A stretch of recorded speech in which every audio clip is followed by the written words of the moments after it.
MSP સહિત ઘણી પડતર માંગણીઓને લઈને કેટલાક ખેડૂત સંગઠન દિલ્હી તરફ કૂચ કરવાની તૈયારી કરી રહ્યા છે ત્યારે આ સ્થિતિ વચ્ચે સંગઠનોએ 16મી ફેબ્રુઆરી બંધનું એલાન આપ્યું છે। આ જાહેરાત 12મી ફેબ્રુઆરી ચંદીગઢમાં વાતચીત માટે આમંત્રણ અપાયા બાદ કરવામાં આવી।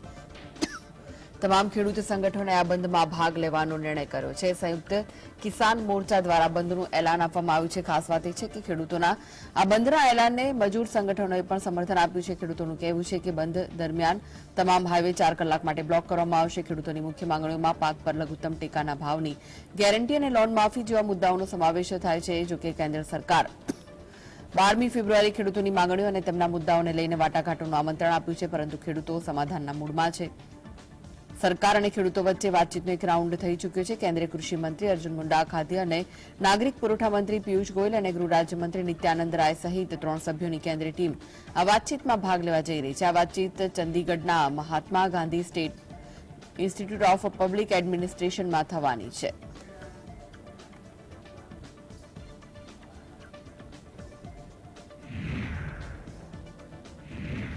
ખેડૂતો દ્વારા દિલ્હી ચલો અભિયાન ચલાવવામાં આવ્યું ત્યારે કાયદો અને વ્યવસ્થાની સ્થિતિના પાલન માટે બીએસએફ અને આઈટીબીપીની મદદ લેવાઈ રહી છે। અર્ધલશ્કરી દળોની 2 ટુકડીને દિલ્હી હરિયાણા બોર્ડર પાસે તૈનાત કરવામાં આવી, જ્યારે 1 ટુકડી બંદોબસ્તમાં જોડાશે। સુરક્ષા દળોની કુલ 11 કંપનીઓને તૈનાત કરવામાં આવશે। આ વિશે વાત કરતા ઝાજરના એસએસપી અર્પિત જૈને જણાવ્યું કે અમે કોઈપણ અનિચ્છનીય બનાવ અથવા ઘટનાને પહોંચી વળવા માટે તૈયાર છીએ। ખેડૂત આંદોલનને લઈ અમે દિલ્હી પોલીસના ઉચ્ચ અધિકારીઓ સાથે સતત સંપર્કમાં છીએ। देखिए, हमने अपने जिले की जो है 8 कंपनी बनाई है। 2 कंपनी हमारी परमानेंट है, पहले की जो हमने बना रखी है, और 6 कंपनीज और बनाई है। और साथ ही अभी जो है हमको 2 कंपनी बाहर से आ चुकी है यहाँ पर, एक आईटीबीपी की, एक बीएसएफ की। इसके अलावा एक कंपनी और शीघ्र ही यहाँ पर आएगी। तो इस प्रकार से 11 कंपनीज हैं जो यहाँ पर रहेंगी। और कोई भी, मैंने फिर बताया कि कोई गड़बड़ करता है तो उससे निपटने के लिए वो पूरी तरीके से तैयार है। तो 2.5 વર્ષ બાદ ખેડૂતોએ ફરી આંદોલન પાર્ટ 2 ની તૈયારી કરી છે। લોકસભા ચૂંટણી નજીક છે ત્યારે આંદોલન મોદી સરકાર માટે નવો પડકાર સાબિત થઈ શકે છે। ખેડૂતોએ કૃષિ મંત્રાલયને ઈમેલના માધ્યમથી પોતાની માંગણીઓ રજૂ કરી। આ વખતે ખેડૂતોનું આંદોલન અનેક દ્રષ્ટિએ નિર્ણાયક સાબિત થશે। ફરી એકવાર આંદોલનના માધ્યમથી મોદી સરકારને ઘૂંટણીએ પાડવા અને પોતાની માંગણીઓને જોરોશોરોથી રજૂ કરવા ખેડૂતો સજ્જ છે। ખેડૂત સંગઠનોએ હુંકાર કર્યો કે આ આંદોલન દેશવ્યાપી હશે અને 13 ફેબ્રુઆરીનું આંદોલન નિર્ણાયક રહેશે। તેમણે ઈમેલના માધ્યમથી સરકાર સમક્ષ પોતાની માંગણીઓને રજૂ કરી છે। પંજાબના લાખો ખેડૂતો અને ખેત શ્રમિકો દિલ્હી ભણી કૂચ કરવા તૈયાર છે। ખેડૂત સંગઠનોએ આરોપ મૂક્યો કે કેન્દ્ર સરકારની નીતિ સંપૂર્ણપણે ખેડૂત વિરોધી અને માત્ર ને માત્ર કોર્પોરેટ જગતના હિતવાળી છે। કોઈપણ રાજકીય પક્ષના નેતાને મંચ પર બોલાવવાની મંજૂરી નહીં અપાય। ખેડૂતોની કઈ કઈ માંગણીઓ છે તેના પર નજર કરીએ તો ટેકાના ભાવે ખરીદી માટે દેશવ્યાપી એક કાયદો ઘડવામાં આવે। બધા જ પ્રકારના કૃષિ ઉત્પાદનોની ખરીદી માટે વિશેષ કાયદો હોવો જરૂરી। ડોક્ટર સ્વામીનાથન પંચની ભલામણોના આધારે કૃષિ ઉત્પાદનોના ટેકાના ભાવ નક્કી કરવામાં આવે। ખેડૂતો અને ખેત મજૂરોને સંપૂર્ણ દેવા માફી આપવામાં આવે। ભૂમિ અધિગ્રહણ અધિનિયમ 2013 ને સમગ્ર દેશમાં ફરી લાગુ કરવામાં આવે। જમીન સંપાદન કરતા પહેલા ખેડૂતોની લેખિત સંમતિ અને કલેક્ટર રેટ કરતા 4 ગણું વળતર આપવાની જોગવાઈને લાગુ કરવામાં આવે। ભારત વિશ્વ વેપાર સંગઠન એટલે કે WTO માંથી બહાર આવે। બધા જ મુક્ત વેપારની સંધિઓ પર રોક લગાવવામાં આવે। ખેડૂતો અને ખેત મજૂરોને પેન્શનનો લાભ આપવામાં આવે। વીજળી સંશોધન વિધેયક 2020 ને રદ કરવામાં આવે। મનરેગા હેઠળ વાર્ષિક 200 દિવસની રોજગારી અને 700 રૂપિયાનું મજૂરી ભથ્થું ચૂકવાય। મનરેગાને ખેતી સાથે જોડવામાં આવે। નકલી બિયારણ, નકલી જંતુનાશક દવાઓ અને નકલી ખાતર બનાવનારી કંપનીઓ વિરુદ્ધ કડક કાર્યવાહી અને આકરો દંડ થાય। મરચા, હળદર અને અન્ય મસાલાઓ માટે રાષ્ટ્રીય પંચની રચના થાય। આદિવાસીઓના અધિકારોની સલામતી જળવાય। કોર્પોરેટ કંપનીઓ દ્વારા આદિવાસીઓની જમીનની થતી લૂંટ બંધ થાય। ખેડૂતોએ આક્રમક વલણ અપનાવતા કહ્યું, જ્યાં સુધી આ માંગણીઓ પૂર્ણ નહીં થાય તો તેઓ આંદોલનને ચાલુ રાખશે। Bureau report, GSTV। ખેડૂત સંગઠનોના 13 ફેબ્રુઆરીના ચલો દિલ્હી કાર્યક્રમને અનુલક્ષીને દિલ્હીની સરકારે ખેડૂતો ને ખડકાવા માંડ્યા છે ત્યારે કેન્દ્ર સરકારના ખેડૂતોમાં ભાગલા પડાવવામાં સફળતા થઈ છે. રાકેશ ટિકૈતના સંયુક્ત કિસાન મોરચાએ કાર્યક્રમથી દૂર રહેવાની જાહેરાત કરી. કેન્દ્ર સરકારે બીજા સંગઠનોને પણ સોમવારે ચર્ચા માટે બોલાવ્યા, તેથી આખો કાર્યક્રમ મોકૂફ રહે તેવી પૂરી શક્યતા છે. પણ રાકેશ ટિકૈતની પીછેહટ રાજકીય રીતે મહત્વની છે. ભાજપે ચૌધરી ચરણસિંહને ભારત રત્ન આપવાની જાહેરાત કરી. રાષ્ટ્રીય લોકદળને એનડીએમાં લઈ આપવાનો તખતો તૈયાર કરી દીધો છે. ટિકૈત રાષ્ટ્રીય લોકદળના સમર્થક છે એ જગજાહેર છે, તેથી જયંત ચૌધરીના કહેવાથી ટિકૈત દૂર થઈ ગયા હોવાનું કહેવાય છે. આ રેલીના સૂત્રોની વાત માનીએ તો જયંત ચૌધરીએ ટિકૈતની લોકસભાની ચૂંટણીમાં ટિકિટનું વચન પણ આપ્યું. રાકેશ ટિકૈત ભૂતકાળમાં ઘણીવાર ચૂંટણી લડી ચૂક્યા છે, પણ જીતવામાં સફળ થયા નથી.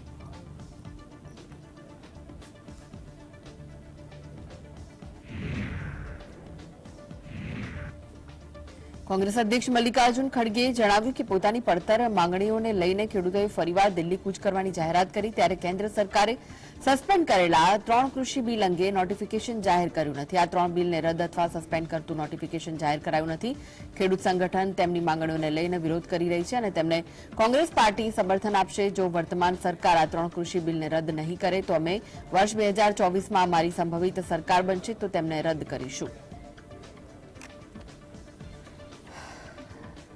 के उस वक्त आंदोलन को समर्थ करने के लिए उन्होंने कानून को 3 काले कानून को सस्पेंड किया, लेकिन उसका नोटिफिकेशन कहा है कि हमने ये रद्द कर दिया, ये 3 कानून हमने कैंसल कर दिया, ये अभी तक बाहर नहीं आया.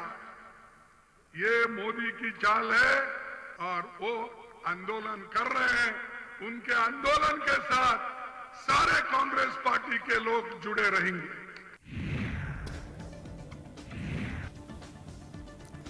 લોકસભા ચૂંટણી પહેલા મહત્વના રાજ્યોમાં ભાજપ રાજ્યસભા માટે ગોઠવણમાં છે. ભાજપે રાજ્યસભા માટે 14 ઉમેદવારોનું લિસ્ટ જાહેર કર્યું. તેમાં બિહારમાંથી સુશીલ મોદીને વેતરી નખાયા. બીજી તરફ હમણાં જીતનરામ માંઝીને પણ રાજ્યસભાની ટિકિટ આપવામાં આવી નથી. બિહારમાંથી ભાજપે ડોક્ટર ધર્મશીલ ગુપ્તા અને ભીમસિંહને ઉમેદવાર બનાવ્યા છે. બિહારમાં એનડીએની 3 બેઠકમાંથી 2 બેઠક પર ભાજપના ઉમેદવાર રાજ્યસભાની ચૂંટણી લડશે, જ્યારે 1 બેઠક પરથી જેડીયુના સંજય ઝા રાજ્યસભામાં જઈ શકે છે. યુપીથી સુધાંશુ ત્રિવેદીને આરપીએન-સિંહને ઉમેદવાર બનાવાયા છે, તો હરિયાણાથી સુભાષ ભરાલાને રાજ્યસભાની ટિકિટ અપાઈ છે.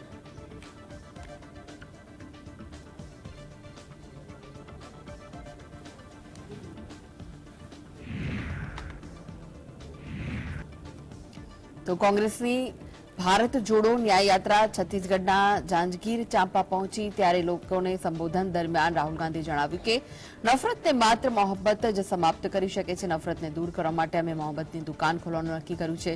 રાહુલે કહ્યું કે ભારત જોડો યાત્રા દરમિયાન હજારો લોકોને પૂછતો હતો કે શું તેમને કોઈનાથી નફરત છે, તો જવાબમાં લોકો મને કહેતા કે અમે કોઈનાથી નફરત કરતા નથી, ભારતના ડીએનએમાં નફરત નથી. तो मोहब्बत की बनानी पड़ेगी, उसी का फायदा होगा. तो हमने नफरत के बाजार में मोहब्बत की दुकान खोली और पता लगा रास्ते में 4000 किलोमीटर में सबसे पूछता था कि भैया आपको किसी से नफरत है. मतलब हजारों लोगों से मैंने पूछा, और हिंदुस्तान का डीएनए नफरत का है नहीं.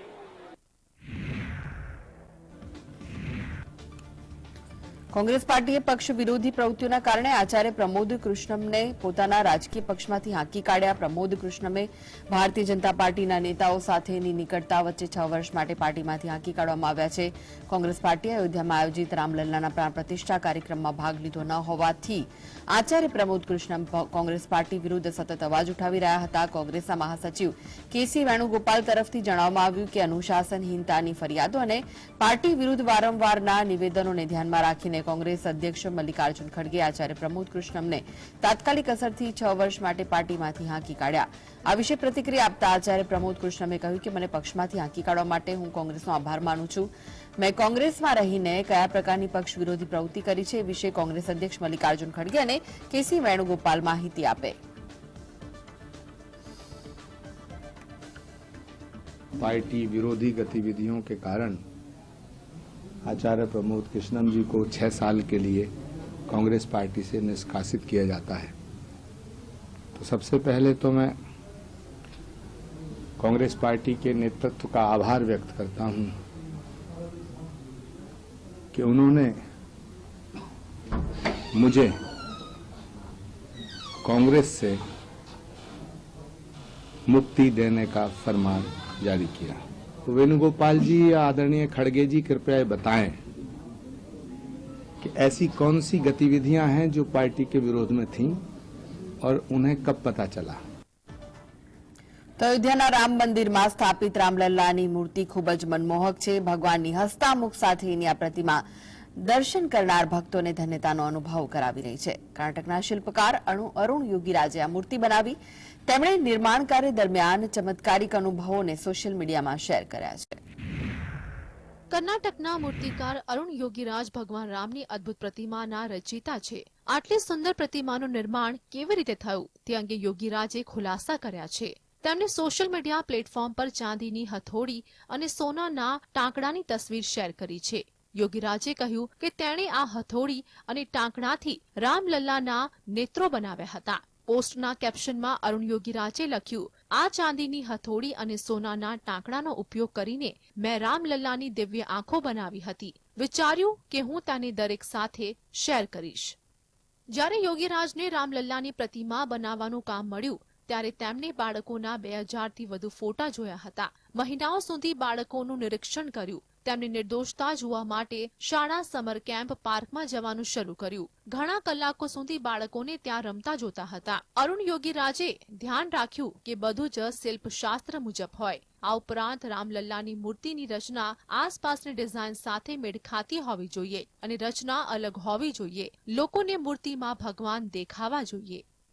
અરુણ યોગીરાજે કર્ણાટકના કાળા પથ્થરમાંથી રામલલ્લાની મૂર્તિ બનાવી છે. આ પથ્થર કરકલાના નેલ્લીકારુ ગામમાંથી મળ્યો હતો. તેને અયોધ્યા લઈ જવામાં આવ્યો હતો. આ પથ્થરને પવિત્ર માનવામાં આવે છે. દક્ષિણ ભારતમાં તેમાંથી હિન્દુ દેવી દેવતાઓની મૂર્તિઓ બનાવવામાં આવે છે. સંસ્કૃત અને સંગીતના આચાર્ય સોમધોર શાસ્ત્રી પથ્થરની મૂર્તિને દેવતા બનાવવાની વાત આ સફરના સાક્ષી રહ્યા છે. સોમધોરે મૂર્તિના નિર્માણ દરમિયાન બનેલી ચમત્કારિક ઘટનાઓ વિશે માહિતી આપી. તેમનો દાવો છે કે રામલલ્લાની મૂર્તિના નિર્માણ દરમિયાન હનુમાનજી તેમને વાનરરાજના રૂપમાં જોવા આવતા હતા. આ ઘટના દરરોજ સાંજે 5:30 થી 6 વાગ્યાની વચ્ચે બનતી હતી. જે રૂમમાં પ્રતિમા બની રહી હતી તે રૂમનો દરવાજો રોજ સાંજે વાનરાજ ખખડાવતા.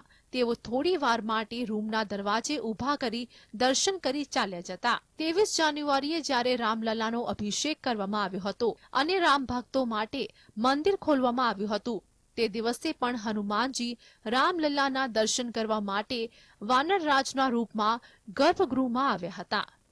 રામલલ્લાની 4.25 ઊંચી પ્રતિમા તેમના 5 વર્ષના બાળ સ્વરૂપમાં છે. રામલલ્લાને પથ્થરમાંથી બનેલા કમળ પર બેઠેલા બતાવવામાં આવ્યા છે. વિષ્ણુના 10 અવતાર ઓમ સ્વસ્તિક શંખ ચક્ર પણ મૂર્તિ પર છે.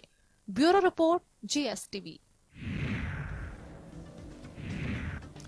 અંડર 19 વિશ્વકપમાં ટીમ ઇન્ડિયાનો ઘોડો દશેરાના દિવસે જ ન દોડ્યો. ફાઇનલમાં ઓસ્ટ્રેલિયા સામે 79 રનથી હાર સાથે ટીમ ઇન્ડિયાનું ફરીથી વિશ્વકપ જીતવાનું સપનું રોડાઈ ગયું. ફાઇનલમાં ઓસ્ટ્રેલિયાએ ટોસ જીતી પ્રથમ બેટિંગ કરતા 50 ઓવરના અંતે 7 વિકેટ ગુમાવી 253 રનનો સ્કોર બનાવ્યો. જેમાં જવાબમાં ટીમ ઇન્ડિયા માત્ર 43.5 ઓવરમાં 174 રનમાં સમેટાઈ ગઈ. ઓપનર આદર્શ સિંહની 47 અને મુરુગન અભિષેકની 42 ઇનિંગને બાદ કરતા ટુર્નામેન્ટના ઇનફોર્મ રહેલી બેટિંગ લાઇન પાણીમાં બેસી ગઈ. ટીમ ઇન્ડિયાના 6 બેટ્સમેન ડબલ ફિગર પણ ન પહોંચી શક્યા.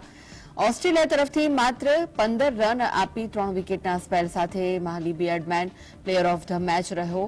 તો મેકમિલરને 3, વિડલરે 2 વિકેટ ઝડપી જ્યારે એન્ડરસન અને સ્ટ્રેકરને 1-1 વિકેટ મળી હતી.